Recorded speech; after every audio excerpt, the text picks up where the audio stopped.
scary each time one of these happens, but it's part of life for us at this point, and that's both scary and also extremely sad.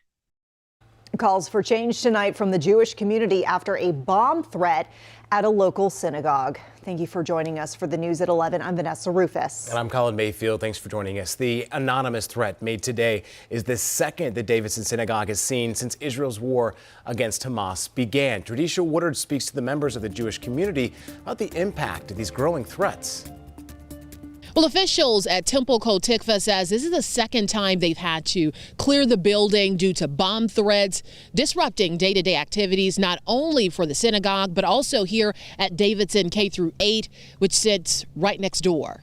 It's a pattern that keeps repeating in the Jewish community over and over again. More false bomb threats emailed over to Temple Kol Tikvah, a Jewish synagogue in Davidson. You absolutely have to call the police every time. You have to take every threat seriously. Temple officials say they also had another email threat that happened back in October. Michael Wolk, the senior rabbi of Temple Israel in Charlotte, says incidents like this have a big impact on daily operations. Recently, we lost the electricity, and, all of a sudden everybody just kind of stood still and was like, uh-oh, like, do we panic? We think about our community and the people around us on a daily basis.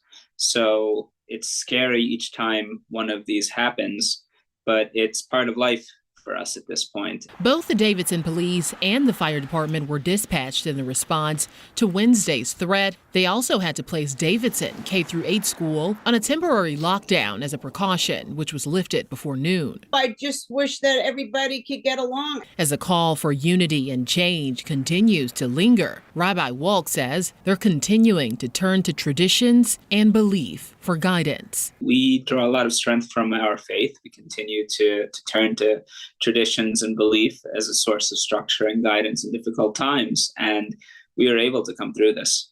Now, officials here in Davidson says this is still an active and ongoing investigation, and of course, as we continue to learn more, we'll be sure to keep you updated as well. Reporting for WCNC Charlotte, I'm Tradisha Woodard.